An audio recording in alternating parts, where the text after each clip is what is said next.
Ողջունում եմ ձեզ սիրելի եղբայրներ եւ քույրեր։ Խնդրում եմ բացեք 2 Պետրոս գլուխ 1-ին։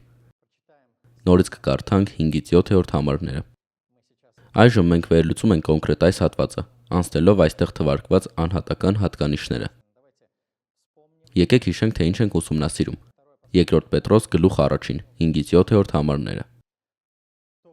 Եվ այս բանի համար ամեն ջանք թափելով ձեր հավատը հարստացրեք առաքինությամբ։ Առաքինությունը գիտությամբ, գիտությունը ժուժկալությամբ, ժուժկալությունը համբերությամբ, համբերությունը աստվածպաշտությամբ, աստվածպաշտությունը եղբայրասիրությամբ եւ եղբայրասիրությունը սիրով։ 1962 թվականի մայիսի 31-ի գիշերը լույս հունիսի 1-ին մի մարդ պարանոցին օղակով կապված կանգնեց լաստամանի վրա։ Նա հանգիստ նայեց ներկաներին եւ ասաց. Կցանկանայի ողջունել կնոջս, ընտանիքիս, ընկերներիս։ Ես պատրաստ եմ։ Շուտով կտեսնվենք։ Այդպիսին է մարդու ճակատագիրը։ Ես մեռնում եմ Աստծո հանդեպ հավատքով։ Շատ համարձակ խոսքեր։ Լսելով դա մենք կարող ենք մտածել, որ մենք խոսում ենք ինչ-որ քրիստոնյա նահատակի մասին, գուցե որևէ մահմեդական երկրում, կամ գոնե ինչ-որ անմեղ արդար մարդու մասին։ Բայց ոչ։ Այս խոսքերը ասել է Օտտո Ադոլֆ Էյխմանը, կանգնելով փայտամածի վրա եւ մահվան երեսին նայելով։ Նա հայտնի է որպես Հոլոքոստի ճարտարապետ, ով պատասխանատու է մի քանի միլիոն հրեաների համակարգված բնաջնջումը կազմակերպելու համար։ Երկրորդ համաշխարհային պատերազմի ժամանակ նա SS-ի Օբերշտուրմբանֆյուրերն էր եւ Ռայխի անվտանգության գլխավոր գրասենյակի ղեկավարը, որն ուղղակիորեն պատասխանատու էր հրեաների հետապնդումների, արտաքսման, տեղահանության եւ սպանությունների համար, եւ հետեւաբար այն, ինչ նրանք անվանում էին հրեական հարցի վերջնական լուծում։ 1944 թվականի օգոստոսին Էյխմանը Հիմլերին ներկայացրեց զեկույց, որտեղ նա հայտնում էր այն ժամանակվա 4 միլիոն հրեաների ոչնչացման մասին։ Պատերազմից հետո նրան հաջողվել է փախչել։ Նրան հաջողվել է տարբեր անուններով թաքնվել արդարադատությունից, փոխելով մի քանի անձնագիր, անցնելով մի քանի տարբեր երկրներով, ի վերջով հայտնվելով Արգենտինայում։ Սակայն 1960 թվականի մայիսին իսրայելական Մոսադ հետախուզական ծառայության գործակալները Արգենտինայից առևանգեցին Էյխմանին եւ տարան Իսրայել, որտեղ նրան մահապատժի ենթարկեցին դատարանի որոշմամբ։ Մահից առաջ նա մահապատժի ականատես մարդկանց փոքր խմբին ասաց. Ես ենթարկվել եմ պատերազմի օրենքներին եւ իմ դրոշին։ Այսպիսով թվում է առանց զղջալու իր կատարած սարսափելի հանցագործությունների, այն բանի համար, որ նա մեղավոր էր միլիոնավոր անմեղ մարդկանց մահվան մեջ։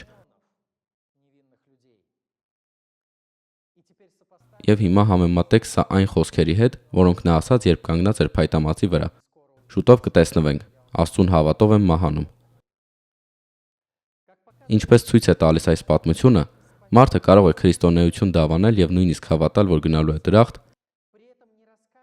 չապաշխարելով անգամ սարսափելի հանցագործություններից, ելուր մնաց փոքր մեղքերից եւ չունենալով գործնական աստվածպաշտություն։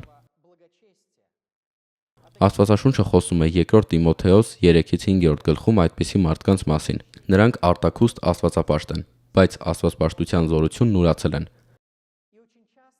Եվ շատ հաճախ դա դրսևորվում է գործնական եկեղեցական շրջանակում, գործնական քրիստոնեական շրջանում։ Հիսուս Քրիստոսի անունը դավանող մարդկանց մեջ։ Այսինքն շատ հաճախ նման վարքագիծ, կյանքի նկատմամբ նման վերաբերմունք դրսևորվում է ոչ միայն նրանց մոտ, ովքեր սպանել են բազմաթիվ մարդկանց կամ ռազմական հանցագործություններ կատարածներին, այլ շատ հաճախ նման վերաբերմունք դրսևորվում է այն ժամանակ, երբ մարդիկ հավատ են դավանում առ Քրիստոս եւ ասում, որ կլինեն դրախտուն, բայց միևնույն ժամանակ չունեն գործնական բարեպաշտություն, իրենց կյանքում գոյակցելով Աստծո տեսակի խախտմամբ եւ տարբեր մեղքերով։ Սա շատ հաճախ արտահայտվում է եկեղեցական շրջանակներում։ Մենք սկսել ենք ուսումնասիրել հոգևոր աճի սանդուղքը եւ հասել ենք 5-րդ աստիճանին։ Սա բարեպաշտությունն է, 5-րդ փուլը։ Այս քայլերի փոխկապակցությունը տեսնելու համար հիշենք նախորդ քայլերը։ Առաջին քայլը ձեր հավատքին առաքինություն ավելացնելն է։ Առաջին բանը, որ պետք է ավելացվի ավետարանի հանդեպ մեր հավատքին, բարի դրդապատճառներն են։ Աստծուն հաճելին անելու ցանկությունը։ Հաջորդը մենք պետք է սրան ավելացնենք խոհեմություն։ Հիշում եք ինչպես բացատրեցինք հունարեն գնոսիս բառը, բառացիորեն նշանակում է գիտելիք։ Այսինքն մենք պետք է ավելացնենք գիտելիքը, թե ինչն է հաճելի Աստծուն եւ ինչը ոչ։ Նախ առաքինությունը, Աստծուն հաճոյանալու ցանկությունը։ Հետո գիտելիքը, իմանալու թե ինչն է հաճելի Աստծուն եւ ինչը ոչ։ Հաջորդ, երրորդ քայլը ժուժկալությունն է։ Եթե մենք ցանկանում ենք հաճելի լինել Աստծուն, եւ եթե գիտենք թե ինչն է նրան հաճելի եւ ինչը ոչ, ապա բնականաբար ձեռս կմնանք նրանից, ինչը չի հաճեցնում նրան։ Սա ժուժկալության փուլն է։ Բայց այս ժուժկալությունը չպետք է կարճ լինի։ Անօգուտ կլիներ 5 րոպե ձեռնպահ մնալ մեղքից, իսկ հետո 6-րդ րոպեին հանձնվել։ Այս ժուժկալության մեջ պետք է համբերություն ցուցաբերել։ Այսինքն դուք պետք է շարունակեք գնալ ճիշտ ճանապարհով, նույնիսկ երբ դա դժվար է, անշահավետ, սարսափելի, դժկամության, անհարմարության, ինքներդ ձեզ հաղթահարելու եւ ի վերջո ձեր մարմինը խաչելու միջոցով։ Սա համբերության քայլն է։ Եվ հիմա մենք հասել ենք 5-րդ քայլին։ Համբերության ավելացրեք աստվածպաշտությունը։ Մենք կարող ենք նորից կարդալ այս համարները, 5-ից մինչև 7-րդ համարները, որպեսզի եւս մեկ անգամ վերականգնենք այս պատկերը մեր հիշողության մեջ եւ տեսնենք, թե ինչ է ասում մեզ Աստծո խոսքը, եւ այս բանի համար ամեն ջանք թափելով ձեր հավատը հարստացրեք առաքինությամբ, առաքինությունը գիտությամբ, գիտությունը ժուժկալությամբ, ժուժկալությունը համբերությամբ, համբերությունը աստվածպաշտությամբ, աստվածպաշտությունը եղբայրասիրությամբ եւ եղբայրասիրությունը սիրով։ Եկեք ավելի ուշադիր նայենք բարեպաշտության այս քայլին։ Նախ ինչ է նշանակում այս որակը։ Ինչ է բարեպաշտությունը, կամ ինչ է նշանակում լինել աստվածապաշտ։ Բառը, որը օգտագործվում է բնօրինակ հունարենում, դասական հունարենում, դասական հունական գրականության մեջ նշանակում էր հարգանք օրենքների եւ կարգի նկատմամբ։ Բարեպաշտը նա էր, ով հարգում էր օրենքները եւ խուսափում դրանք խախտելուց։ Այսինքն, եթե մարդը հարգում էր օրենքներն ու կարգը եւ փորձում էր դրանք պահպանել, ապա հին հույները նրան անվանում էին բարեպաշտ։ Սա բարեպաշտ մարդ է։ Եթե նա թեթև վերաբերմունք ուներ օրենքների նկատմամբ, կարող էր խախտել կամ անտեսել որոշ նորմեր կամ կանոններ, ապա բնականաբար բարեպաշտ չէր։ Սուրբ գրքում նույնպես բարեպաշտությունը հակադրվում է անօրենության եւ խաբեության հետ։ Եվ այսպես Սուրբ Գիրքը շեշտում է, որ աստվածպաշտությունը օրենքը կատարելու ցանկությունն է։ Օրինակ մեր թուղթում Պետրոսի 2-րդ նամակում գլուխ 2, հատված 9-ում ասվում է. Տերը գիտի աստվածապաշտներին փորձությունից փրկել եւ անիրավներին դատաստանի օրվա համար պահել։ Ահա այստեղ բարեպաշտները հակադրվում են ամբարիշտներին։ Անօրենները օրենքը խախտող մարդիկ են։ Ըստ այդմ բարեպաշտները այն մարդիկ են, ովքեր ձգտում են պահել պատվիրանները։ Տիմոթեոսին ուղղված 2-րդ նամակում 3-րդ գլխում հատվածներ 12-ից 13-ում մենք նույնպես գտնում ենք նմանատիպ հակադրություն։ 2 Տիմոթեոս 3:12-ից 13։ Եվ բոլորը, ովքեր կամենում են աստվածպաշտությամբ ապրել Քրիստոս Հիսուսով, պիտի հալածվեն։ Չար ու խաբեբա մարդիկ չարության մեջ առաջ կգնան, մոլորեցնելով ու մոլորվելով։ Նայեք այստեղի հակադրությանը։ Նրանք, ովքեր ցանկանում են բարեպաշտ ապրել մի կողմից, մյուս կողմից չար մարդիկ ու խաբեբաները։ Այսպիսով բարեպաշտությունը չարի հակառակն է։ Բարեպաշտ մարդը չար մարդու հակառակն է։ Բարեպաշտությունը խաբեության հակառակն է։ Բարեպաշտ մարդը խաբեբայի հակառակն է։ Այսպիսով բարեպաշտությունը ձգտում է, ավելի ճիշտ նույնիսկ ոչ թե ձգտում է, այլ պատվիրանների գործնական կատարմանը։ Դա չարի, խաբեության ու անօրենության հակառակն է։ Աստվածաշնչի համաձայն աստվածպաշտությունը Աստծո օրենքի համաձայն ապրելն է։ Եվ այս կյանքը անշուշտ հիմնված է Աստծո պաշտամունքի վրա։ Մենք չենք կարող իսկապես բարեպաշտ անվանել այն մարդուն, ով միայն պաշտոնապես է պահպանում օրենքը, օրինակ իր շահի համար, հարմարության համար, կամ նույնիսկ պարզապես պատժից վախենալով։ Նման մարդը լավ պատիվ չունի։ Եթե մարդը օրենքը պահպանում է միայն պատժի վախից, ապա նրա պատիվը լավ չէ։ Նա նույնպես պարզապես իր շահն է փնտրում։ Եվ եթե հանգամանքը մի փոքր փոխվի, դե օրինակ նրան ոչ ոք չտեսնի։ Կամ երաշխավորված կլինի, որ ոչ ոք չի իմանա ինչ որ հանցագործության մասին։ Կամ եթե միանգամայն պարզ կլինի, որ պատիժ չի հետևելու,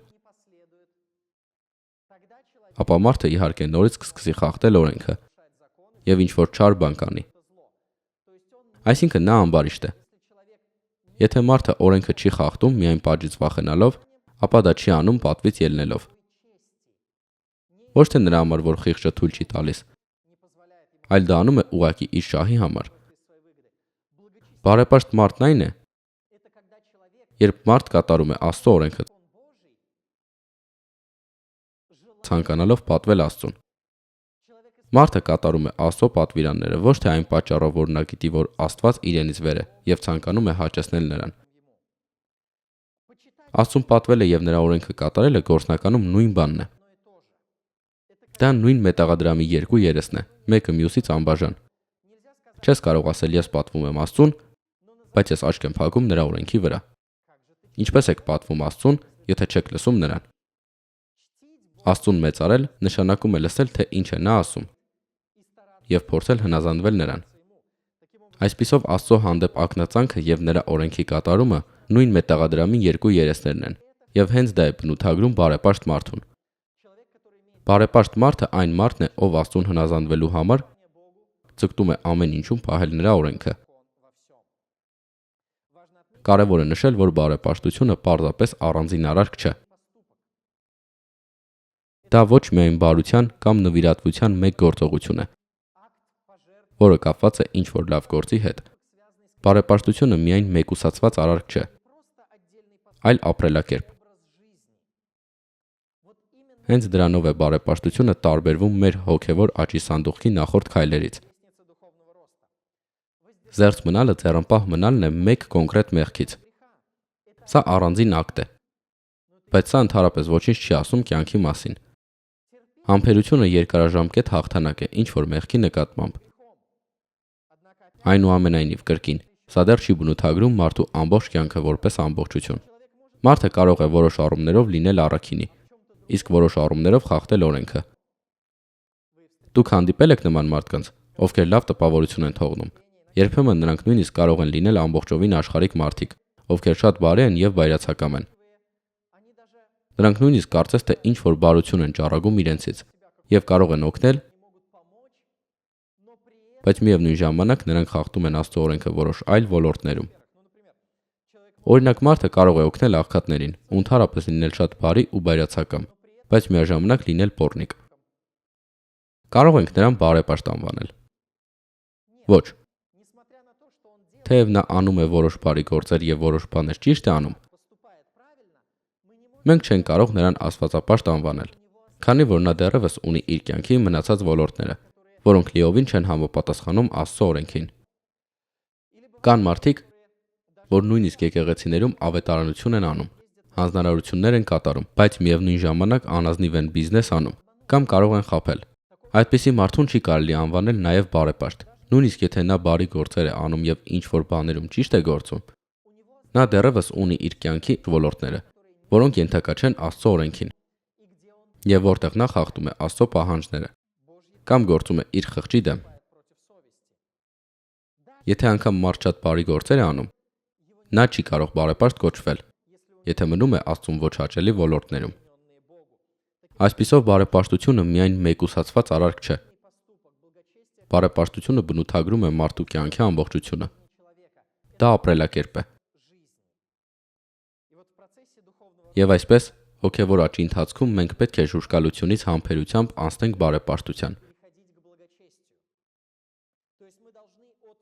Այսինքն մենք պետք է անհատական հաղթանակներից անցնենք մեր կյանքի բոլոր անկյունների ընդհանուր հնազանդման Աստծուն։ Հասկանալի է, որ կապ կա Պետրոսի երկրորդ թղթի որակների միջև՝ ժուժկալություն, համբերություն, բարեպաշտություն։ Մեր հոգևոր աճի գործընթացում հենց այսպես է գործում այս սանդուղքը, այս օրինաչափությունը։ Մենք ժուժկալությունից համբերությամբ անցնում ենք աստվածպաշտության։ Մենք աճում ենք որոշակի մեղքերի նկատմամբ անհատական հաղթանակներից, մինչև մեր կյանքի յուրաքանչյուր անկյուն Աստծուն ենթարկվելը։ Իսկ իրականում հոգևոր աճը այլ կերպ անհնար է։ Առանց մեր ամբողջ կյանքը Աստծուն հանձնելու մենք չենք կարողանա հասնել աստվածպաշտության, հաջողությունների հասնել հոգևոր կյանքում եւ չենք կարողանա իսկապես վարվել այնպես, ինչպես Տերն է կամենում։ Երբ ես երիտասարդ քրիստոնյա էի, ես լսեցի մի պատմություն, որը ինչ որ կերպ մնաց իմ հիշողության մեջ։ Եվ չնայած շատ տարիներ են անցել, այս նկարազարդումը դեռ մնում է իմ գլխում։ Այս պատմությունը պատմում է, թե ինչպես մի մարդ պատրաստ էր տուն տալ մյուսին։ Դե հիանալի է, այո։ Մեզանից շատերը, ովքեր հիփոթեք են վճարում կամ երազում են բարեկարգել իրենց տունը, կառուցել սեփական տունը, մենք անշուշտ կերազեինք, որ դա մեզ հետ պատահեր։ Ահա մի այդպիսի բարի մարդ լիներ, որ վերցներ ու մեզ տուն տար։ Այսպիսով, այս պատմության մեջ մեկը պատրաստ էր մյուսին տուն տալ։ Բայց մի պայմանով։ Այս տան միայն մեկ մեխը շարունակում էր պատկանել նախորդ սեփականատիրոջը։ Ամբողջ տունը պատկանել է նոր սեփականատիրոջը։ Փաստաթղթերը փոխանցվել են նրան, սակայն պայմանագրի պայմաններով նախատեսված է եղել, որ մեկ մեխը մնալու է նախկին տիրոջը։ Նոր սեփականատերը կարող է օգտագործել այս տան բոլոր սենյակները, նկուղը, ձեղնահարկը, այս տան շրջակայքը, բոլոր պատերը, կարող է անել այն, ինչ ուզում է։ Բայց իրավունք չունի միայն մեկ մեխի հետ ինչ-որ բան անել։ Այս մեխը պետք է մնա իր տեղում։ Եվ այն ամենը, ինչ կախված է այս մեխից, կպատկանի նախորդ տիրոջը։ Եթե միայն նախկին սեփականատերը պայմանագրի պայմանների համաձայն հայտնաբերի, որ մեխին ինչ-որ բան պատահել է, որ օրինակ այն հանել են այստեղից, կամ այս մեխից կախված առարկայի հետ ինչ-որ բան են արել, հանել վերցրել են իրենց համար, ապա պայմանագիրը համարվում է խախտված եւ տունը վերադառնում է առաջին տիրոջը։ Երկրորդ մարդը շատ աղքատ էր եւ այդ պատճառով նա շատ ուրախ էր, որ տուն է ստանում անվճար։ Իսկ մեխը, դե լավ, դա այնքան փոքր բան է, երբ դու ունես շատ սենյակներ եւ պահարաններ։ Ոչինչ, նույնիսկ տեսարանը շատ չի փչացնում, կարելի է վարժվել։ Եվ այսպես նրանք գործարք կնքեցին։ Սեփականատերը հանձնեց բանալիները եւ նոր մարդը սկսեց ապրել այս տանը։ Նոր սեփականատերը, վայելելով իր տան անձնական բոլոր բարիքները։ Բայց հետո մի անսպասելի բան տեղի ունեցավ։ Նախորդ տերը եկավ այս տուն եւ մի տոպրակ հում միս կախեց մեխից։ Անցան օրեր։ Միսը փչացավ։ Հետո մեջը թրթուրներ հայտնվեցին։ Սկսեցին ընկնել հատակին ու սողալ շուրջ բոլորը։ Սկզբում նոր սեփականատերը փորձել է ապրել այս մսի հոտով, քանի որ հասկանում էր, որ եթե պայմանագրում ինչ-որ բան խախտի, կորցնի այս տունը։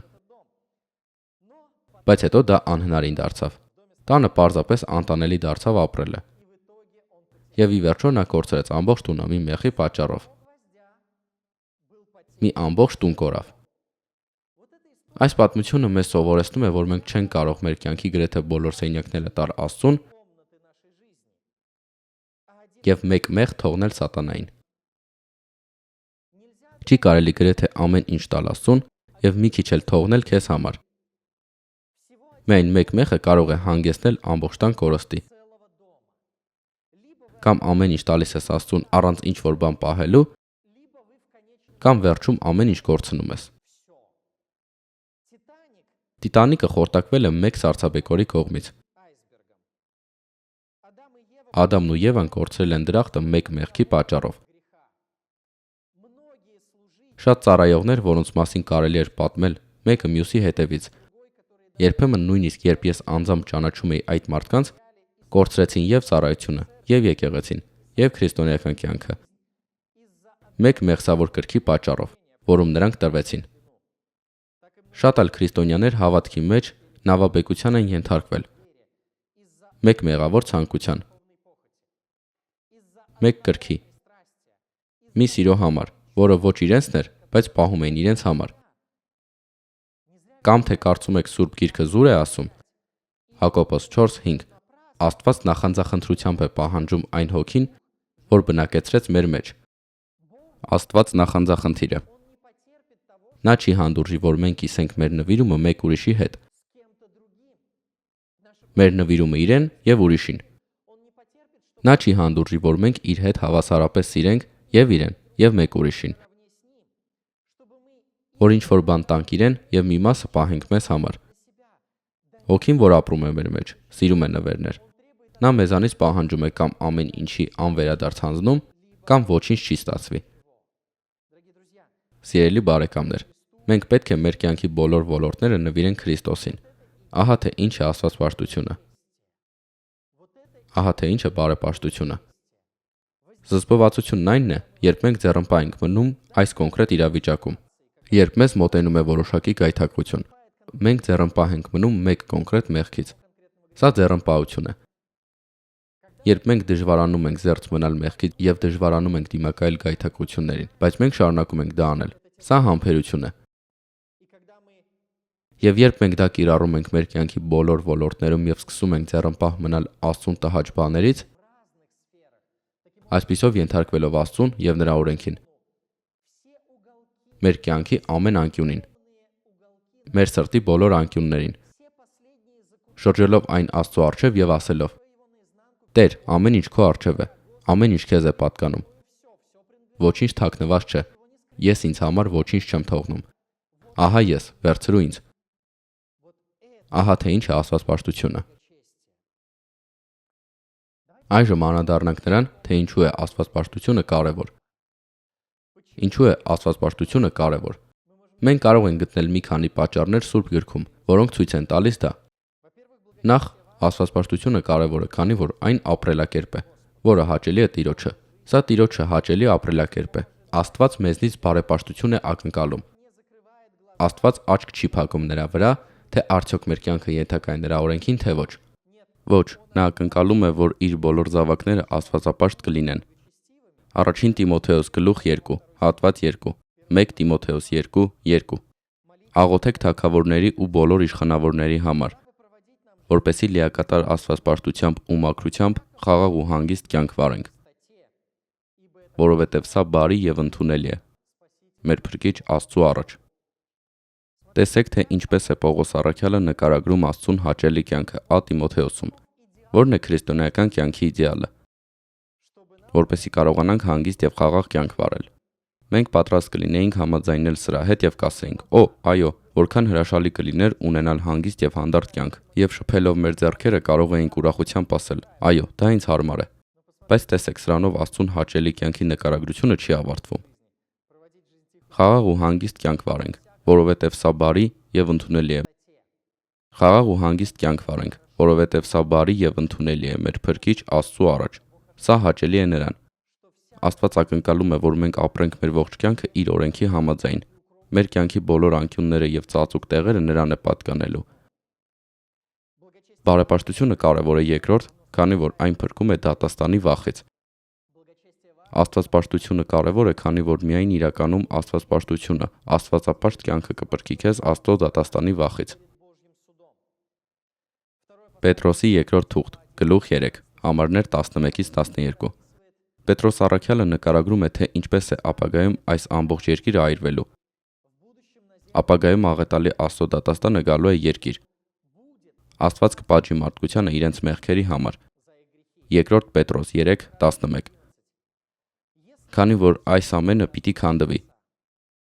Դուք սուրբ եւ աստվածապաշտ վարքի մեջ ինչպիսին պիտի լինեք, սպասելով եւ ջանալով հասնել Տիրոջ գալստյան օրվան, երբ երկինքը կրակով բռնված պիտի քանդվի եւ երկնային մարմինները հրկիզվելով պիտի լուծվեն։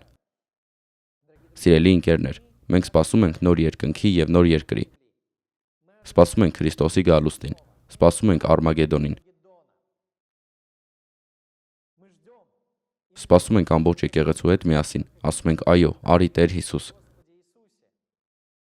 Բայց մտածեք, ինչին ենք սպասում։ Սպասում ենք աղետալի իրադարձությունների։ Սպասում ենք, որ Քրիստոսը գա եւ դատի ողջ տիեզերքը։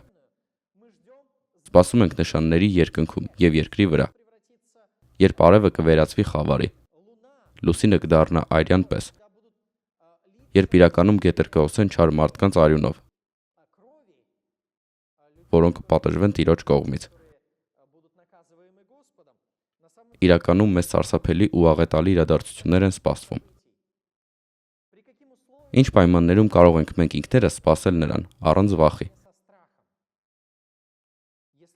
Քանի որ այս ամենը պիտի քանդվի, դուք սուրբ ու աստվածապաշտ վարքի մեջ ինչպիսին պիտի լինեք, սպասելով եւ ճանալով հասնել Տիրոջ գալստյան օրվան։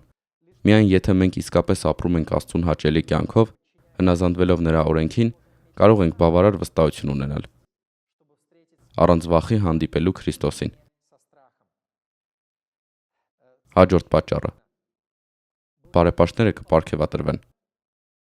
Բարեպաշտությունը կարևոր է, քանի որ բարեպաշտները կպարգևատրվեն։ Առաջին Տիմոթեոս գլուխ 4, համարներ 7-8, բայց պիղծ ու ծեր կանանց հորինած առասպելներից հեռու մնա։ Այսինքն մարդկանց հորինածից, մարդկային ուսմունքներից, մարդկային կարծիքներից, հեռացեք դրանից եւ ինքդ քեզ աստվածպաշտությամբ կրթիր, որովհետեւ մարմնամարզությունը քիչ բանի համար է օգտակար, իսկ աստվածպաշտությունը ամեն ինչի համար օգտակար է, այն ունի այժմյան ու գալիք կյանքի ավետիսը։ Պողոս առաքյալը չի ասում, որ մարմնամարզությունը լիովին անօգուտ է։ Նա հիանալի հասկանում է, որ դա օգտակար է, բայց քիչ օգուտ ունի։ Ինչու՞։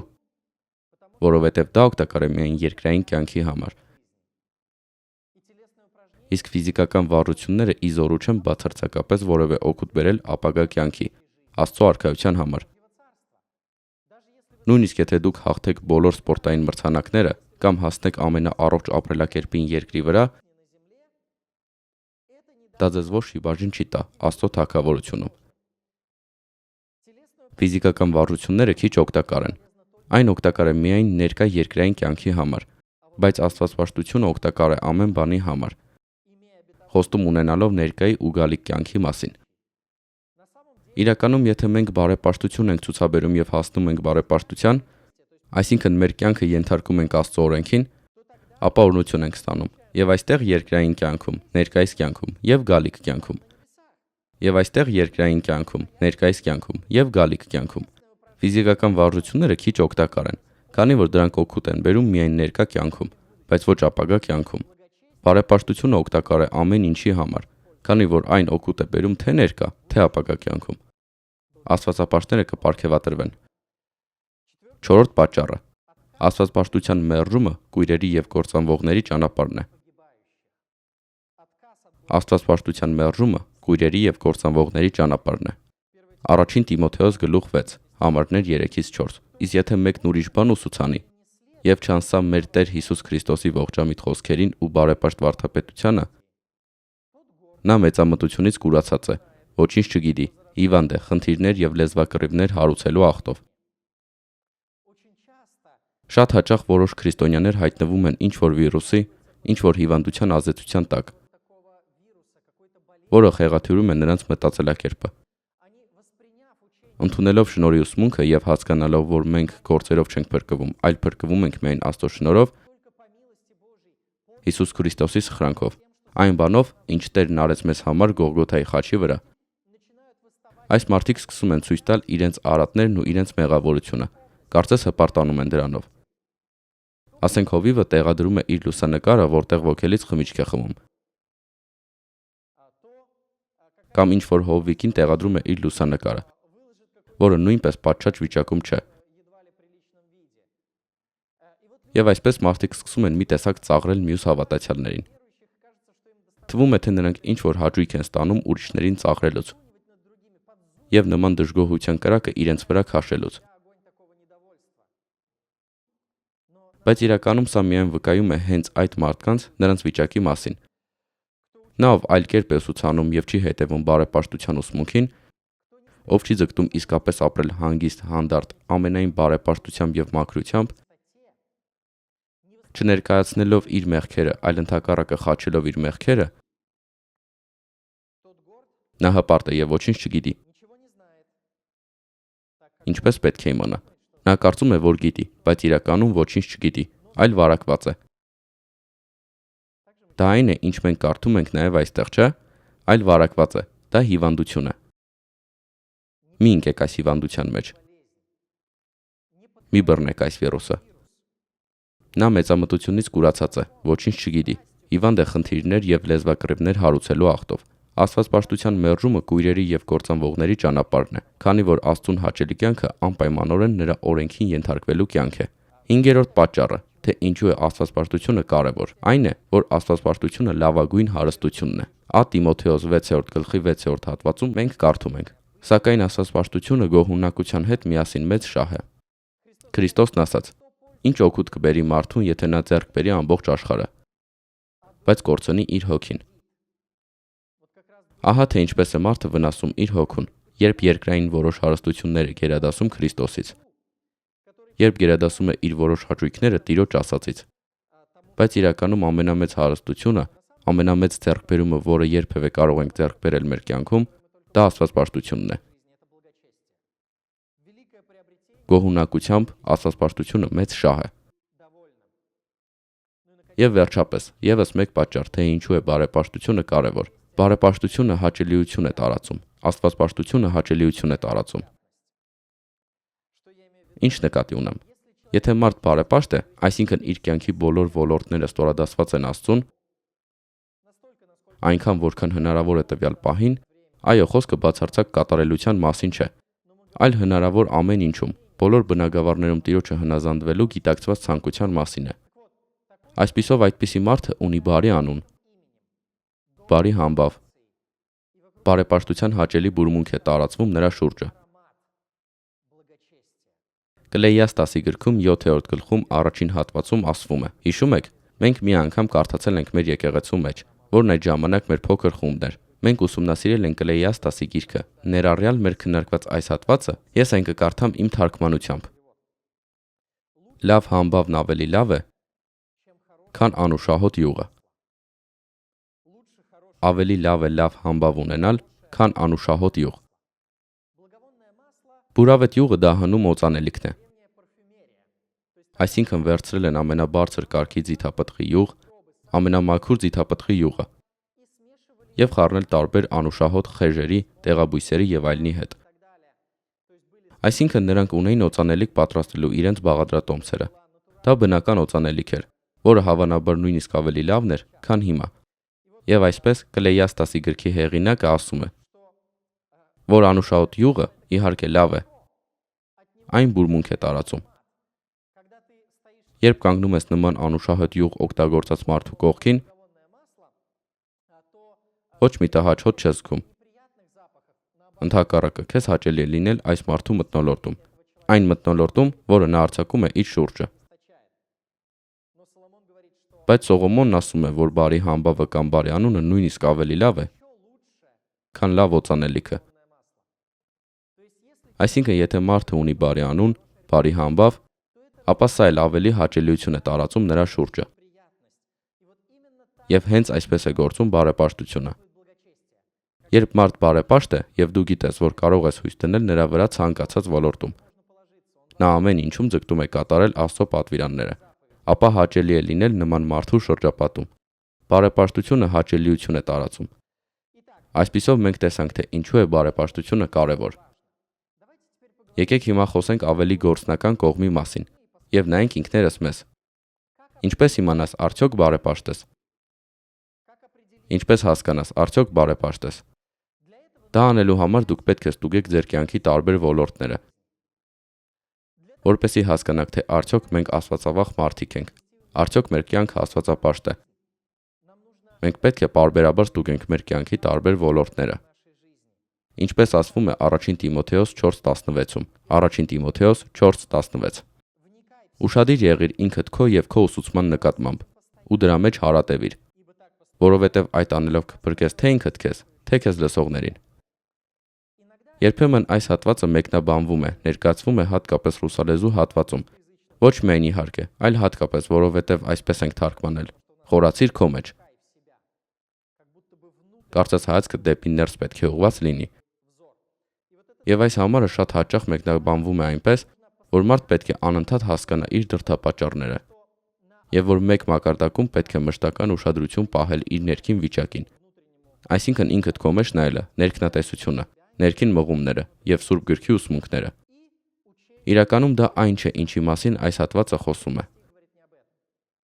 Հունարենում գործածվող բառը էպեխո, որը նշանակում է ուշադիր նայել։ Իսկ բնագիր հունարենում չկա նախդիր։ Չկա նախդիր, որը ցույց կտա, որ սա դեպի ներս նայելու մասին է։ Ավելի բառացի թարգմանությունը կլինի զգուշ եղիր քո հանդեպ։ Կամ ինքդ քեզ ուշադիր նայիր։ Ինքդ քեզ թարգմանությունը շատ ավելի ճշգրիտ է, քան ինքդ քո մեջ։ Եվ սա շատ կարևոր ուղում է։ Քանի որ շատերը հիմք ընդունելով այս համարը եւ այն յուրովի մեկնաբանելով, բոլորովին այլ պատկերացում են կազմում այն մասին, թե ինչ է պահանջում Սուրբ Գիրքը մեզանից։ Կոչ անելով մարդկանց անընդհատ խորանալ իրենց մեջ, ենթադրաբար նրանք պետք է անընդհատ հայացք ունենան իրենց սրտում, բայց դա այն չէ, ինչի մասին մենք խոսում ենք այստեղ։ Այստեղ ասվում է. ուշադիր եղիր քո հանդեպ, կամ ուշադիր նայիր քեզ, եւ ուշադիր նայիր ուսմունքին։ Դա արեք անընդհատ։ Այլ կերպ ասած, դուք պետք է նայեք Աստվածաշնչին եւ նայեք ինքներդ ձեզ, մեկը մյուսի հետ համեմատելու համար։ Սա չի բացառում սեփական շարժառիթների գնահատումը։ Չի բացառում ներս նայելը, ի թիվս այլ բաների։ Բայց այս պահանջն ավելի լայն է։ Ուշադիր նայեք ինքներդ ձեզ։ Այսինքն նայիր ամեն ինչին, նայիր քո վարքագծին, նայիր քո խոսքերին, նայիր քո ամբողջ կյանքին եւ համեմատիր քո ամբողջ կյանքը ներառյալ արտաքին արարքները, արտաքին վարքագիծը։ Ուշադրություն դարձրեք, սա ինքնափորման մասին չէ, սա ընդհանուր կյանքի մասին է։ Ուշադիր նայեք ինքներդ ձեզ, ձեր արտաքին գործողություններին, արտաքին վարքագծին եւ ցանկություններին, ներառյալ ներքին դրդապատճառները, բայց բոլորը միասին ամբողջության մեջ։ Համեմատեք ինքներդ ձեզ ուսուցման հետ։ Դա արեք անընդհատ։ Այսպիսով, որպեսզի որոշենք, թե արդյոք մենք բարեպաշտ ենք, արդյոք մեր ամբողջ կյանքը համապատասխանում է Սուրբ Գրքին, մենք պետք է կանոնավոր կերպով համեմատենք ինքներս մեզ, մեր կյանքը Սուրբ Գրքի հետ։ Եկեք անցնենք մեր կյանքի տարբեր ոլորտներով։ Ես ձեզ հարցեր կտամ։ Պարտադիր չէ, որ դրանց բարձրաձայն պատասխանեք, այլ ինքներդ ձեր մեջ մտածեք։ Եվ թող մեր քարոզի հաջորդ մի քանի րոպեները դառնան մտորումների, նման ներհոսքի, ինքներդ ձեզ եւ ձեր կյանքին առողջ հայացքի պահ։ Եկեք անցնենք կյանքի մի քանի ոլորտներով։ Նախ առաջին ոլորտը. ինչ հարաբերություններ ունեք Աստծո հետ։ Ինչ հարաբերություններ ունեք Աստծո հետ։ Դուք կանոնավոր եւ զգացմունքներով եք աղոթում։ Դուք կարդում եք Աստվածաշունչը մտորումների եւ կիրառման միջոցով։ Ինչ հարաբերություններ ունեք Աստծո հետ։ Հաջորդ ոլորտն այն է, թե ինչ հարաբերություններ ունեք ձեր ամուսնու կամ կնոջ հետ։ Դուք սեր դրսևորում եք գործնականում։ Դուք զոհաբերում եք ձեզ։ Դուք ուրիշին ծառայելու համար ժամանակ հատկացնում եք։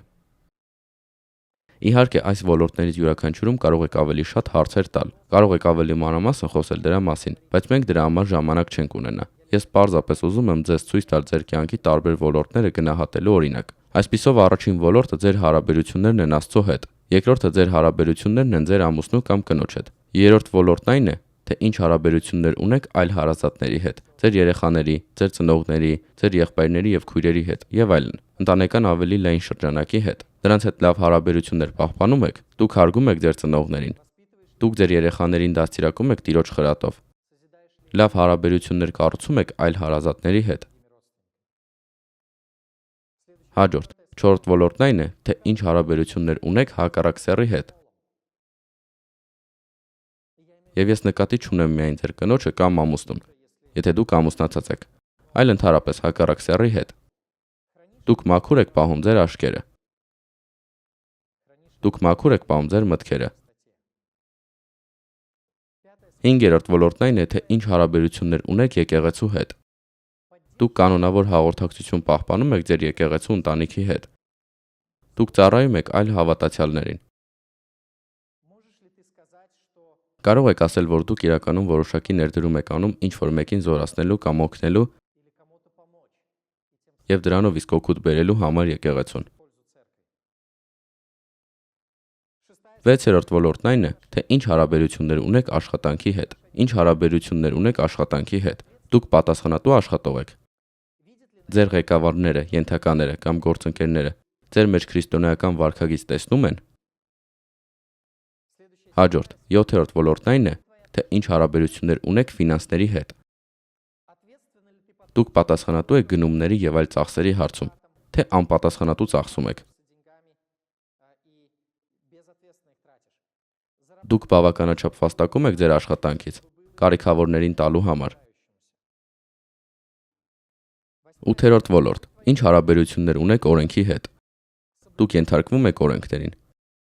Դուք հարկեր վճարում եք։ Դուք օրինապաշտ մարդ եք։ 9-րդ ոլորտ. ինչպեսի հարաբերություններ ունեք ձեր ֆիզիկական առողջության հետ։ Դուք քնում եք այնքան, որքան անհրաժեշտ է ձեր մարմնին։ Հնարավորության դեպքում առողջ սնունդ ուտում եք, որքանով այն հասանելի է ձեզ։ Դուք կյանքում ունեք որևէ ֆիզիկական վարժություն, ֆիզիկական ակտիվություն, ձեր մարմինը առողջ պահելու համար։ Սա նաև մեր հոգացության մի մասն է։ Այնինչ Աստված տվել է մեզ։ Ուստի մենք պետք է կանոնավոր կերպով քննենք մեր կյանքի տարբեր ոլորտները, դրանք հանձնելով Քրիստոսին։ Ձեր կյանքի ամեն մի հատված նվիրեք Քրիստոսին, Աստվածապաշտ լինելու համար։ 1729 թվականի նոյեմբերին Օքսֆորդի համալսարանում ստեղծվեց փոքր խումբ։ Այն ներառում էր մի քանի ուսանողներ եւ Ջոն Ուելսին, ով այդ պահին նոր էր վերադարձել համալսարան, որպես ուսուցիչ։ Նրանք պայմանավորվեցին շաբաթը 3-4 անգամ միասին հանդիպել, կարդալու եւ քննարկելու դասականները։ Այսինքն այն, ինչ կարդացել են ընդհանրապես, ինչը ըստ ծրագրի գուցե անհրաժեշտ էր, իսկ կիրակի օրը կարդում ու քննարկում էին հոգևոր գրքեր։ Թեև ոչ բոլորն էին ոգևորված այս հոգևոր ուսանողական շրջանակով, նրանք անցկացնում էին իրենց բոլոր հանդիպումները աղոթքով եւ մոտորումներով նաեւ իրենց հոգևոր կյանքի մասին։ Շատերը ծաղրում էին նրանց, բայց այս ակումբից դուրս եկան 18-րդ դարում Անգլիայի եկեղեցու ավետարանական վերածննդի մի քանի առաջնորդներ։ Նրանք կոչվում էին Սուրբ ակումբ։ Եվ այսպես Սուրբ ակումբի անդամները, ինչպես կոչվում էին, նրանք պայմանավորվել էին իրար մեջ, որ պետք է իրենք իրենց հարցնեին ամեն օր 22 հարց, իրենց բարեպաշտությունը ստուգելու համար։ Ես հիմա շատ արագ կանցնեմ այս հարցերի վրայով, որպեսզի տեսնենք եւս մեկ օրինակ, թե ինչպես են անցյալ դարերի քրիստոնյաները գնահատում իրենց կյանքի տարբեր ոլորտները եւ ձգտում ստորադասել իրենց գիտակցության բոլոր անկյունները, իրենց էության բոլոր անկյունները Աստծո խոսքին։ Ահա այս 22 հարցերը։ Ինձանից հետո պետք չէ դրանք հաշվել մատները փակելով։ Իհարկե, ով 22 մատ ունի։ Այստեղ որոշ կետերում երբեմն կարող են լինել մի փոքր ավելի շատ հարցեր, բայց կան 22 կետեր։ Արդյոք ես գիտակցաբար կամ անգիտակցաբար տպավորություն եմ ստեղծում, որ ավելի լավն եմ, քան իրականում կամ։ Այլ կերպ ասած, ես կեղծավոր եմ։ Այստեղից էլ սկսվեց նրանց ինքնագնահատականը։ Արդյոք ես կեղծավոր եմ։ Արդյոք ես ազնիվ եմ իմ բոլոր գործողություններում եւ խոսքերում, թե հակված եմ չափազանցնելու։ Ուրիշին փոխանցում եմ այն, ինչը ինձ վստահվել է գաղտնի։ Արդյոք ես վստահելի եմ։ Արդյոք ես հագուստի, ընկերների, աշխատանքի կամ սովորությունների ստրուկ եմ։ Ես կասկածամիտ եմ, խղճում եմ ինձ, արդարացնում եմ ինձ։ Արդյոք Աստվածաշունչը ներգործել է իմ վրա այսօր։ Արդյոք ես նրան, այսինքն Աստվածաշնչին, ամեն օր ժամանակ եմ տալիս ինձ հետ խոսելու համար։ Արդյոք ես հաճույք եմ ստացել աղոթքից։ Երբ եմ վերջի անգամ խոսել ինչ-որ մեկի հետ իմ հավատքի մասին։ Աղոթում եմ, թե ինչպես գումար ծախսել։ Արդյոք ես ժամանակին պառկում եմ քնելու եւ ժամանակին արթնանում։ Արդյոք ես որևէ բանում անհնազանդ եմ Աստծուն։ Շարունակում եմ ինչ-որ բան անել, չնայած իմ խղճի համոզմունքին։ Արդյոք ես ձախողվում եմ իմ կյանքի ինչ-որ ոլորտում։ Արդյոք ես նախանձ, անմաքուր, քննադատական, դյուրագրգիռ, հուզիչ կամ անվստահ եմ։ Ինչի վրա եմ ծախսում իմ ազատ ժամանակը։ Հպարտանում եմ։ Արդյոք շնորհակալ եմ Աստծուն, որ նման չեմ այլ մարդկանց, հատկապես այն փարիսեցիներին, ովքեր արհամարհում էին մաքսավորին։ Սա հեգնանքով հարց է, չէ՞։ Փարիսեցին ասաց. շնորհակալ եմ, որ ես այս մաքսավորի նման չեմ, ինչպես մյուս մարդիկ։ Ես շնորհակալ եմ Աստծուց, որ նման չեմ այս փարիսեցուն։ Կա ինչ-որ մեկը ումից վախենում եմ։ Չեմ սիրում։ Հրաժարվում եմ շփվել։ Քննադատում եմ։ Թշնամանք կամ անտարբերություն եմ զգում նրա նկատմամբ։ Եթե այո, ապա ինչ անեմ դրա համար։ Արդյոք ես փնթփնթում եմ, անընդհատ բողոքում եմ։ Արդյոք Քրիստոսը իրական է ինձ համար։ Ահա ձեր կյանքի տարբեր ոլորտները գնահատելու հարցերի լայն շրջանակ։ Դուք տեսնում եք, որ անցյալ դարերի քրիստոնյաները Աստծուն նվիրված քրիստոնյաները, որոնց միջոցով Աստված իսկապես մեծ բաներ արեց։ Նրանք ձգտում էին իրենց գիտակցության յուրաքանչյուր անկյուն եւ իրենց կյանքի բոլոր ոլորտները նվիրել Տիրոջը։ Այսպիսով ստուգելու համար, թե արդյոք մենք աստվածապաշտ ենք, եկեք պարբերաբար գնահատենք մեր կյանքի տարբեր ոլորտները, ոչինչ չթողնելով մեզ համար, որովհետև եթե թողնես թեկուզ մեկ մեղ չնվիրված Տիրոջը,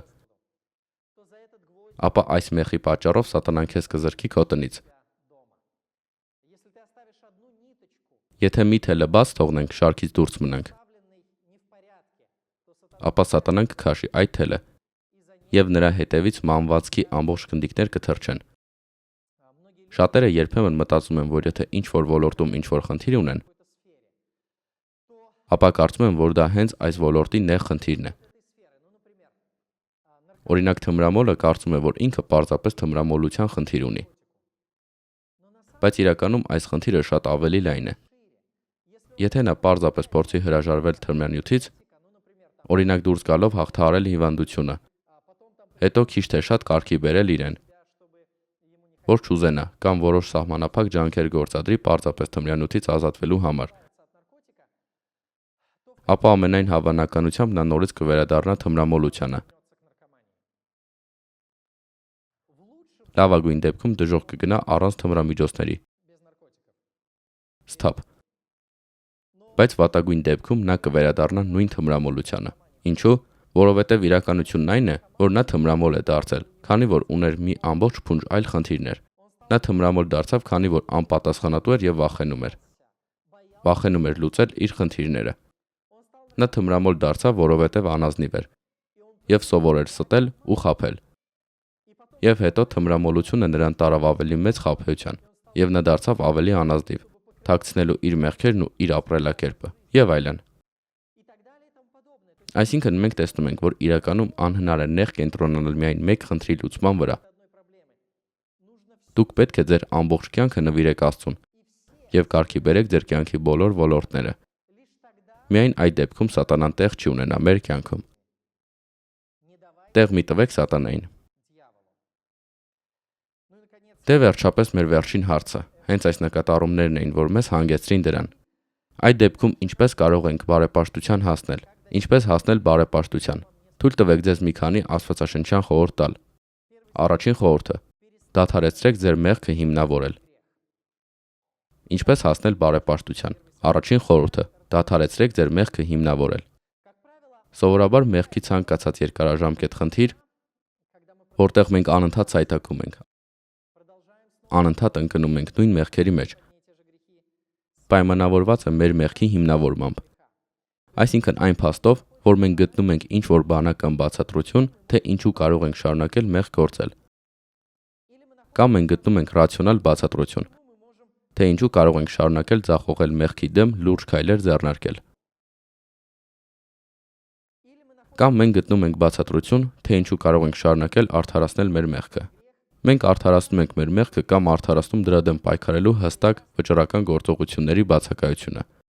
Սա այն է, ինչ կոչվում է ռացիոնալացում։ Մենք հիմնավորում ենք մեր մեղքը։ Վերջերս ես մի պատմություն լսեցի մի քրիստոնյա կնոջ մասին, ով մտածում էր ամուսնալուծության մասին, եւ այսպես մինչ նա դեռ չէր բաժանվել, բայց ամուսնալուծության եզրին էր, արդեն պատրաստվում էր դրան։ Հանդիպեց քրիստոնյա ընկերոջը եւ պատմեց նրան այս իրավիճակի մասին։ Նա շատ էր ուզում գտնել փոխըմբռնում եւ աջակցություն։ Նա շատ էր ուզում, որ իր ընկերը կարեկցեր իրեն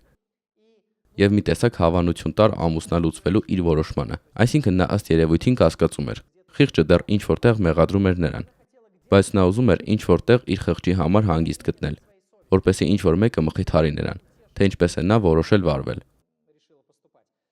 Եվ այսպես նա ասում է նրան. ես երկար ժամանակ երջանիկ չեմ եղել։ Երկար տարիներ ես ապրում եմ այս մարդու հետ նման դժբախտության մեջ։ Հետո ասաց, որ նա չի մտածում իր մասին։ Նա անընդհատ աշխատում է։ Այս կերպ նա կարծես բացատրեց, թե ինչու իրենց ամուսնական հարաբերությունները չեն ստացվում։ Եվ հետո ի վերջո նա ասում է, որ դա միայն նրան կդարձնի ավելի լավը։ Նա նույնպես դժբախտ է, ճիշտ այնպես, ինչպես ես։ Մենք իրար դժբախտ ենք դարձնում, այնպես որ եթե ես բաժանվեմ նրանից, դա միայն կբարելավի նրան։ Այս բոլորը իսկապես լավ պատճառներ են թվում բացատրելու, որ այո, դուք պետք է ամուսնալուծվեք։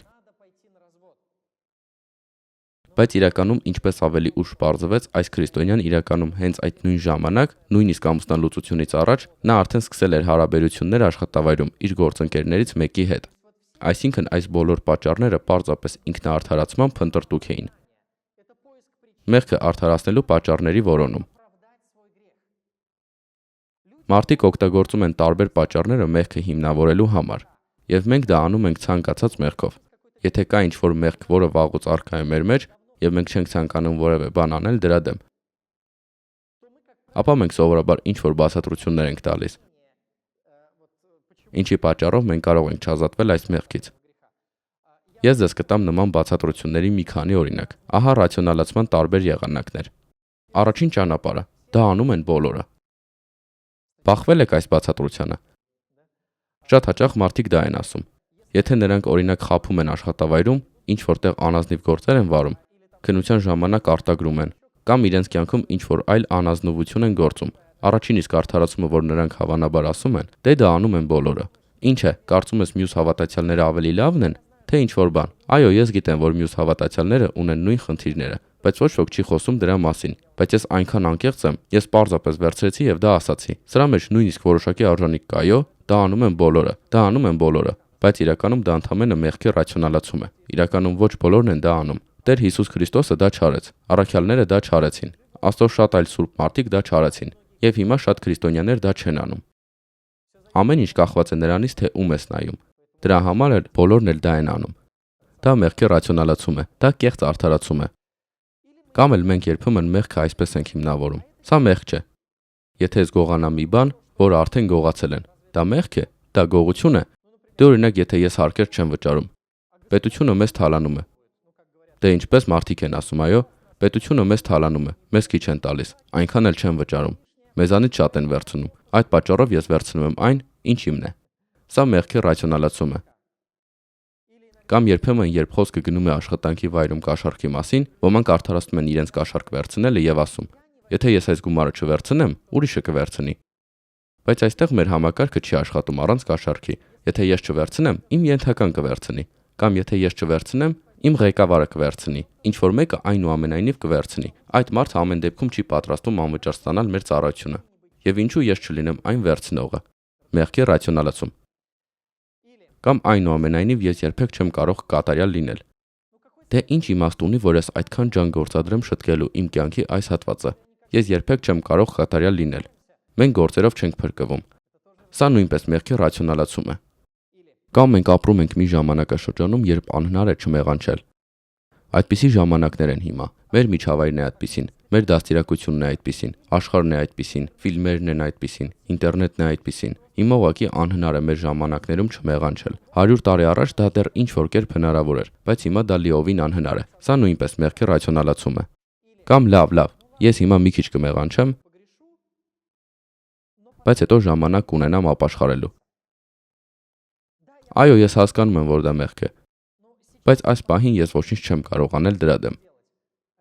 Ավելի ճիշտ, ես չեմ ուզում որևէ կտրուկ քայլ ձեռնարկել։ Ինձ շատ դուր է գալիս այս մեղքը, եւ շատ եմ ուզում շարունակել մեղք գործել դրանով, բայց դեռ ժամանակ կունենամ ապաշխարելու։ Հիմա մի քիչ կմեղանչեմ, բայց վաղվանից կդադարեմ։ Կամ հաջորդ տարի կդադարեմ, կամ երբ հասնեմ իմ ուզածին, այն ժամանակ կդադարեմ։ Սա նույնպես մեղքի ռացիոնալացում է։ Եվ որպես կանոն չի ստացվում, քանի որ վաղվանից այդպես էլ չի ստացվի։ Վաղը նորից կանցնի հաջորդ օրվան։ Երկուշաբթին կդառնա հաջորդ երկուշաբթի։ Քանի որ նոր տարին շուտով մոտենում է, այս տարվա համար էլի որոշումներ կկայացնենք, եւ նորից կծախողենք, եւ նորից կհետաձգենք եւս 1 տարով, եւ այլն։ Եվ իրականում ոչ մի երաշխիք չկա, որ դուք ժամանակ կունենաք ապաշխարելու։ Եթե դու չես դիմել դեպի Քրիստոսը, եւ եթե այսօր կյանքը չես տվել նրան, երաշխիք չկա, որ վաղը արթնանալու ես։ Այնպես որ երբ ասում են ապաշխարելու ժամանակ դեռ կլինի, սա ընդհանրապես պատրվակ է։ Կամ երբ սկսում են չափազանց մեծ ճնշում գործադրել մարդու վրա, սլաքները անմիջապես շրջվում են մյուս ուղղությամբ։ Ինչ է, դու ինձնից լավն ես, իսկ դու մեղք չունես, եւ մենք անմիջապես ամաչում ենք։ Դե մեղքեր կան, այո։ Դե լավ, վերջ, թողենք այնպես, ինչպես կա։ Շարունակեք մեղանչել, որովհետև ես նույնպես ունեմ իմ մեղքերը։ Բայց սա նույնպես իրականում միայն ինքնամփոփման միջոց է, բախվելուց հրաժարվելու, ճշմարտությունն ընդունելուց հրաժարվելու համար, որպեսզի շարունակեք մեղանչել։ Կամ էլ հավանաբար մեղքի ամենահայտնի հիմնավորումն է. մի դատեք, որ չդատվեք։ Իրականում այս հատվածը համատեքստից դուրս է բերված։ Քրիստոսը չի ասում, որ մենք չպետք է դատենք ոչ մի մեղքի համար։ Մենք չպետք է դատենք ուրիշների շարժարկների մասին եւ չպետք է հապճեպ դատենք։ Բայց Աստվածաշնչում նույնիսկ ուղղակի պատվիրաններ կան՝ դատեք։ Նույն Քրիստոսը, ով միտեղ ասաց՝ մի դատեք, որ չդատվեք, նաեւ ասաց՝ արդար դատաստանով դատեք։ Այսինքն դատելու ուղղակի հրահանգ է տվել։ Պետք է հասկանալ, եւ դա ճիշտ է, որ այն համատեքստում, որտեղ ասվում է մի դատեք, որ չդատվեք, նշանակում է մի դատեք հապճեպ եւ մի դատեք դրդապատճառներով, որովհետեւ ինչ չափով որ չափեք, այն չափով կչափվի ձեզ համար, շարունակում է նա։ Այսինքն ուղղակի ասում է, որ դատարանը պետք է արդար լինի, անարդար մի եղեք ձեր դատողության մեջ։ Եվ շատ այլ տեղերում դա խոսում է դատելու անհրաժեշտության մասին։ Ձեր մեջ չկան ընդունակ մարդիկ, ովքեր կկարողանան դատել եւ այլն։ Մենք պարտավոր ենք դատապարտել մեղքը։ Մենք չպետք է աչք փակենք մեղքի վրա, մենք չպետք է հապճեպ լինենք դրդապատճառները գնահատելիս, կամ մեր դատողություններում շտապ չլինենք առանց քննելու եւ այլն։ Այնպես որ չդատվելը որպեսի չդատվես, չպետք է վերածվի մեղքի ռացիոնալացման։ Այսպիսով առաջին խորհուրդը՝ դադարեցրեք ձեր մեղքը հիմնավորել։ Դադարեցրեք արդարացումներն ու հիմնավորումները։ Թե ինչու եք շարունակում անել այն, ինչ անում եք։ Կամ ինչու պետք չէ ավելի կտրուկ քայլեր ձեռնարկել ձեր մեղքի դեմ։ Հաջորդ, երկրորդ խորհուրդը. փորձեք ավելի շատ։ Փորձեք ավելի շատ։ Առաջին Տիմոթեոս 4:7-8։ Մենք արդեն կարդացել ենք այս համարները, բայց հիմա եկեք ուշադրություն դարձնենք մի փոքր այլ բառերի, բայց պիղծ ու ծեր կանանց հորինած առասպելներից հեռու մնա եւ ինքդ քեզ աստվածպաշտությամբ կրթիր, այլ ինքդ քեզ աստվածպաշտությամբ կրթիր, որովհետեւ մարմնամարզությունը քիչ բանի համար է օգտակար, իսկ աստվածպաշտությունը ամեն ինչի համար օգտակար է, այն ունի այժմյան ու գալիք կյանքի ավետիսը։ Ուշադրություն դարձրեք, որ Պողոսը խոսում է աստվածպաշտության հասնելու մասին։ Ինչ է անհրաժեշտ աստվածպաշտության հասնելու համար։ Պարապել, մարզվել։ Իսկ ինչ վարժությունների հետ է համեմատություն անում։ Մարմնական, ֆիզիկականի հետ։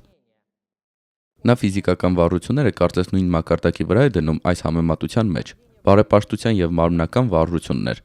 Եվ շատ այլ վայրերում Պողոս առաքյալը նույնպես հաճախ օգտագործում է անալոգիաներ սպորտի աշխարհից, նկարազարդումներ մարզական մրցումներից։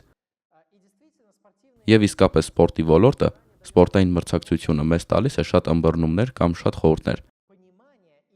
նման դիտարկումներ, որպեսզի հասնենք աստվածպաշտության։ Դե օրինակ սպորտում հաջողությունների հասնելու համար ինչ է պետք անել։ Պետք է ինչ-որ բանից հրաժարվել։ Այսինքն դու ինչ-որ տեղ չես գնա։ Օրինակ երեկոյան ընկերների հետ շփվելու փոխարեն կգնաս մարզումների։ Կամ շատ չեք ուտի, կամ անառողջ սնունդ չեք ուտի։ Դու կզսպեք ինքներդ ձեզ, կհրաժարվեք ինչ-որ բանից։ Սպորտում հաջողության հասնելու համար պետք է ջանք գործադրել եւ մարզվել։ Դուք պետք է դա անեք պարբերաբար։ Եթե մարզվում եք ամիսը կամ շաբաթը մեկ անգամ, ապա ամենայն հավանականությամբ ոչ մի սպորտում հաջողություն չեք ունենա, բացի քյորլինգից։ Կատակում եմ։ Քյորլինգում էլ երևի չի ստացվի։ Ուղղակի ես այս սպորտաձևից չեմ հասկանում, ուստի կատակում եմ։ Եվ ոչ մի մարզաձևում հաջողության չես հասնի, եթե չպարապես, եթե չմարզվես։ Եթե շաբաթը մեկ մարզվես,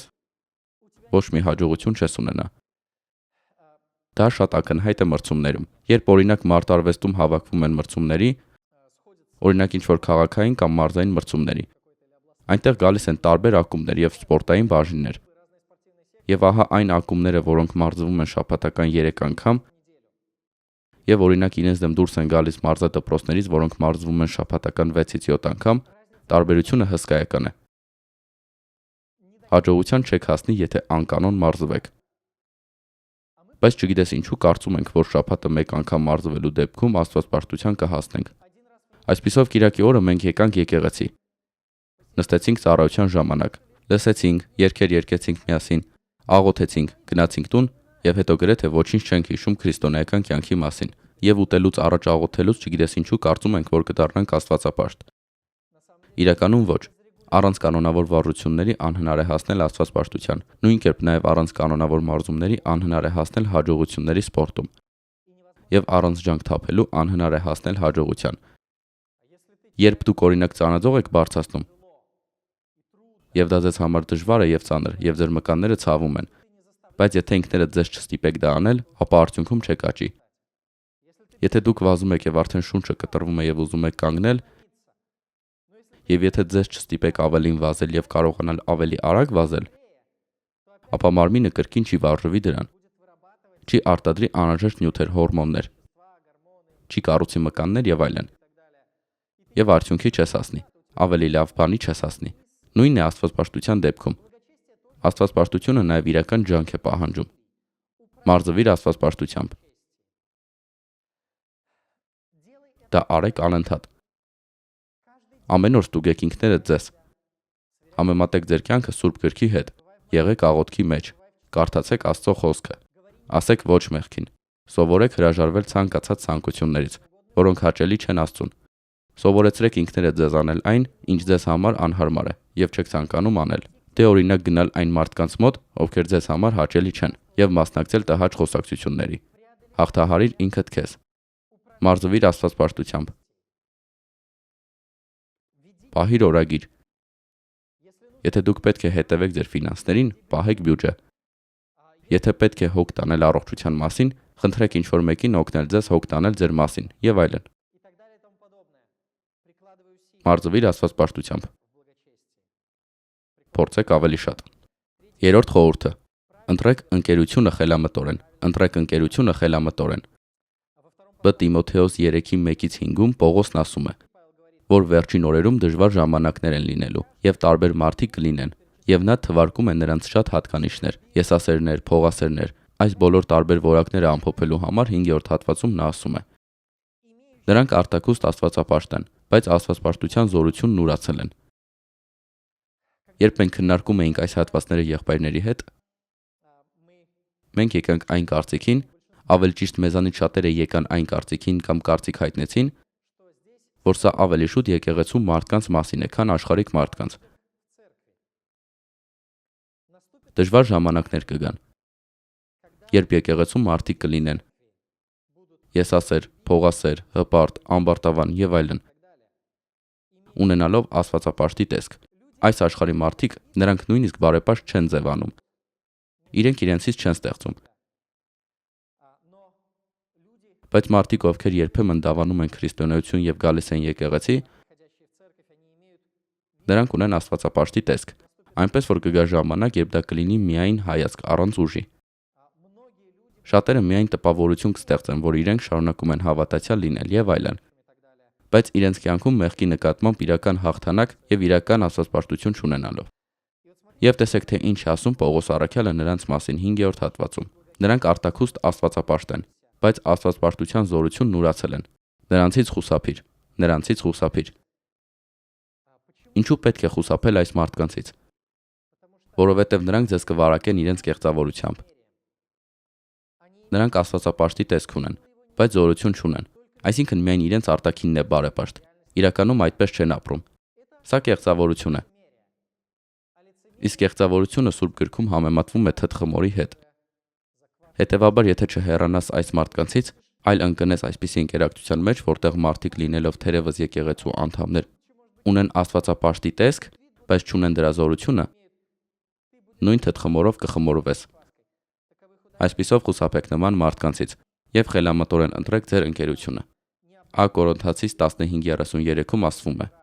մի խաբվեք, չար ընկերակցությունները բարի վարքը ապականում են։ Այսինքն, եթե նույնիսկ բարեպաշտության հասնելու լավ մտադրություն ունես, բայց հայտնվես վատ ընկերությունում, ապա այս վատ ընկերությունը կարող է փչացնել անգամ քո բարի մտադրությունը։ Ընտրեք ընկերությունը խելամտորեն։ Այսպիսով մի հիմնավորեք ձեր մեղքը, ավելի շատ աշխատեք, ընտրեք ճիշտ ընկերություն շփման համար։ Եվ վերջապես 4-րդ շատ կարևոր ճշմարտությունը։ 4 սկզբունքը։ Ընդունիր ավետարանը քո ամբողջ սրտով։ Ընդունիր ավետարանը քո ամբողջ սրտով։ Առաջին Տիմոթեոս 3:16-ում ասվում է. Աստվածպաշտության խորհուրդը հայտնապես մեծ է։ Աստված մարմնով հայտնվեց։ Մտածեք այս խոսքերի մասին։ Մեծ է աստվածպաշտության խորհուրդը։ Աստված հայտնվեց մարմնով։ Մենք փնտրում ենք, Որն է բարեպաշտության գաղտնիքը հարցի պատասխանը։ Ինչպես հասնել բարեպաշտության։ Ուր է գաղտնիքը, որը դուք պետք է իմանաք կամ բացահայտեք, որպեսզի իսկապես հաջողության հասնեք հոգևոր աճի մեջ։ Որտեղ է բարեպաշտության գաղտնիքը։ Ահա, առանց հակասության մեծ է աստվածպաշտության խորհուրդը։ Աստված հայտնվեց մարմնով։ Աստվածպաշտության խորհուրդը ավետարանում է։ Իսկ հիմա այս խոսքերին նայեք մյուս կողմից։ Այստեղ չի ասվում, որ ավետարանը Աստված մարմնով հայտնվեց, արդարացման մեծ խորհուրդն է։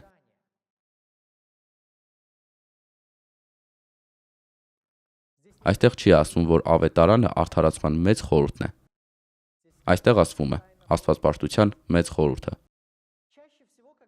Ամենից հաճախ, երբ մտածում ենք ավետարանի մասին, մտածում ենք արդարացման, այսինքն օրինական որոշումների մասին, որտեղ Աստված նայում է մարդուն, իդեմս Աստծո դատաստանի, եւ ասում նրան. դու այլևս մեղավոր չես, ես քեզ ազատում եմ պատժից։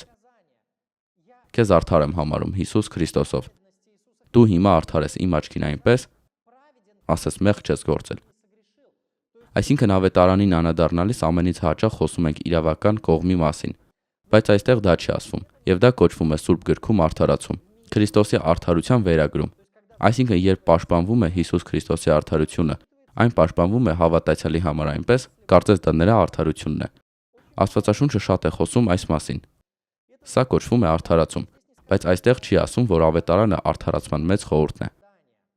Այս համատեքստում Պողոսը այլ բանի մասին է խոսում։ Նա ասում է առանց հակասության մեծ է աստվածպաշտության խորհուրդը։ Աստված հայտնվեց մարմնով։ Դա է գաղտնիքը, թե ինչպես կարելի է գործնականում հասնել Աստծուն հնազանդ կյանքի։ Հեշտ չէ մեղքերի թողություն ստանալ կամ ազատվել պատժից։ Աստծո դատաստանի առաջ արդարանալը հեշտ չէ։ Բայց ինչպես հասնել աստվածպաշտության։ Ինչպես հասնել այնպիսի կյանքի, որ մարդը գործնականում արդար լինի։ Ինչպես հասնել այնպիսի կյանքի, երբ քո կյանքը որպես ամբողջություն իր բոլոր ոլորտներում ենթարկվում է Աստծո օրենքին։ Աստվածպաշտության խորհուրդը պարունակվում է նաև ավետարանում։ Առանց հակասության մեծ է աստվածպաշտության խորհուրդը։ Աստված հայտնվեց մարմնով։ Հարգելի ընկերներ, շատ հաճախ ես եւ եղբայրներս նույնպես քննարկում էինք, որ շատերը կարծես ջանք են գործադրում։ Կարծես աղոթում են ինչ-որ մեղքից ազատվելու համար։ Բայց նրանք շարունակում են ապրել այս մեղքի մեջ։ Եվ կարելի ասել, որ նրանք շարունակում են մնալ մեղքի ստրուկները։ Բայց ի վերջո դա գալիս է նրանից, որ նրանք իրականում երբեք չեն ընդունել ավետարանը։ Նրանք այդպես էլ չդիմեցին Հիսուս Քրիստոսին իրենց սրտում լիակատար հավատքով, վստահելով նրա խոստումներին։ Նրանք այդպես էլ չընդունեցին նրան որպես իրենց Տեր եւ Փրկիչ։ Նրանք այդպես էլ չվստահեցին նրան, իրենց մարմնի ողջ ծանրությունը, իրենց կյանքի ողջ ծանրությունը չդրեցին նրա խոստման վրա։ Եվ դրա համար էլ նրանց կյանքը այդքան կիսատ է։ Եվ եթե նույնիսկ նրանք մի կողմից, մի կեսում ինչ-որ ջանք գործադրեն, նորից ու նորից զախողվում են։ Աստվածպաշտության խորհուրդը ավետարանում է։ Շատերը գտել են, որ փորձել են ապրել քրիստոնեական կյանքով, բայց չի ստացվել։ Բայց հետո եկավ պահը, երբ Աստված հայտնեց իրեն նրանց։ Եվ նրանք հասկացան, որ մինչ այս նրանք իրականում քրիստոնյա չէին։ Նույնիսկ եթե նրանք շատ բան գիտեին Քրիստոսի մասին եւ որոշ բաներ պաշտոնապես խոստովանեին ու ընդունեին։ Բայց եկավ մի պահ, երբ Աստված դիպավ նրանց սրտերին։ Եվ նրանք իրենց նվիրեցին Քրիստոսին առանց պահուստի, առանց այդ վերջի մեղի։ Նրանք Քրիստոսին ամեն ինչ տվեցին մինչև վերջ։ Եվ հետո նրանց կյանքը լուսավորվեց ավետարանի լույսով, եւ նրանք դարձան նոր ստեղծագործություն։ Նա, ով Քրիստոսի մեջ է, նոր ստեղծագործություն է։ Հինը գնաց։ Հիմա ամեն ինչ նոր է։ Եվ հետո նրանք ուժ ստացան հաղթահարելու մեղքը։ Եվ հետո նրանք կոտրեցին կապանքները, որոնք իրենց պահում էին այս աշխարհում։ Եվ հետո սկսվեց իսկապես նոր կյանք։ Քանի որ Սուրբ Գիրքը հաստատված է գործնականում։ Եվ աստվածպաշտության մեծ խորհուրդը անվիճելի է։ Սա է աստվածպաշտության գաղտնիքը։ Սա է օրինապաշտ կյանքի գաղտնիքը։ Ահա այն գաղտնիքը, թե ինչպես կարելի է հասնել Աստծուն ենթարկվելուն ամեն ինչում։ Սա ավետարանն է։ Նախ ընդունիր ավետարանը, սիրելի բարեկամ։ Համոզվեք, որ իսկապես գիտեք։ Դու գիտեք, թե ում պետք է հավատալ։ Դու գիտեք, թե ինչին պետք է հավատաք։ Եվ դու ամբողջությամբ նվիրվում ես նրան։ Աստվածաշունչն ասում է, որ յուրաքանչյուր մարդ մեղավոր է, իսկ մեղքի վարձը մահն է։ Մեզ համար ոչ մի հնարավորություն չէր լինի։ Մենք հույս չէինք ունենա Աստծո դատաստանն անցնելու առանց մեղքի, առանց հավերժության դատապարտման։ Եթե միայն Աստված ինքը չհոգար մեր մասին, որովհետև ամեն մարդ մեղքի տակ է։ Եվ այն մեղքը, որը մենք գործեցինք մեր կյանքում, եւ մեր կապվածությունը այս աշխարհիկ բանին, այն ամենին, ինչը հաճելի չէ Աստծուն, այն չարիքին, որ կա այս աշխարհում։ Մեր կապվածությունը մեզ պահում է ոչ միայն թելի պես, այլ երկաթե շղթաներով։ Եվ մենք սրանից ազատվելու ոչ մի հնարավորություն չէինք ունենա, եթե Աստված ինքը չլիներ, բայց Աստված մեզ ընդառաջ եկավ, բայց Աստված ապացուցում է իր սերը մեր հանդեպ նրանով, որ Քրիստոսը մահացավ մեզ համար, երբ մենք դեռ մեղավոր էինք։ Որովհետև Աստված այնքան սիրեց աշխարհը, որ իր միածին որդուն տվեց, որպեսզի ով նրան հավատում է չկորչի, այլ հավիտենական կյանք ունենա։ Նա ասում է. եկեք ինձ մոտ, դուք բոլորդ, ովքեր հոգնած եւ ծանրաբեռնված եք։ Բոլոր նրանք, ովքեր հոգնել են մեղքի լծի տակ։ Բոլոր նրանք, ովքեր ծեծված են, վնասված են մեղավոր կյանքից։ Եկեք Քրիստոսի մոտ, եւ նա խոստանում է. ես քեզ չեմ վտարի։ Եկեք Քրիստոսի մոտ, եւ նա խոստանում է. ես ձեզ դուրս չեմ հանի, ով ինձ մոտ գա, ես դուրս չեմ վտարի։ Ամբողջ հավատքով եկեք Քրիստոսի մոտ։ Տվեք նրան ձեր ամբողջ կյանքը, առանց պահուստի, առանց վերջին մեղի։ Ընդունեք ավետարանը, եւ դուք կտեսնեք, թե ինչպես է Աստվածպաշտությունը սկսում աճել ձեր կյանքում։ Եկեք աղոթենք։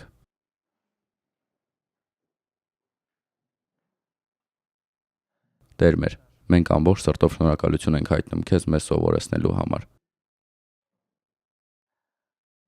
Մենք շնորհակալ ենք քեզ, որ դու ոչ միայն բացահայտում ես մեզ ճիշտ սկզբունքները, այլ դու բացահայտում ես քեզ մեզ համար։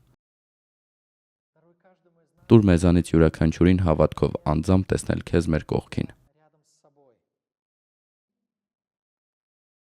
եւ վստահել այն ամենին, ինչ խոստանում ես։ Ընդունել քո խոսքերը հավատքով եւ հավատքով ինձ ամբողջությամբ, անդառնալիորեն եւ անվերապահորեն հանձնեմ քեզ։ Մեր Տեր եւ Փրկիչ, օգնիր մեզ միավորվել հավատքով Քրիստոսի հետ, նրա մահով մեղքին եւ նրա հարությամբ նոր կյանքին։ Եվ օգնիր մեզ հավատքով քաղելու պտուղները, Սուրբ Հոգու պտուղները մեր բնավորության եւ մեր գործողությունների մեջ։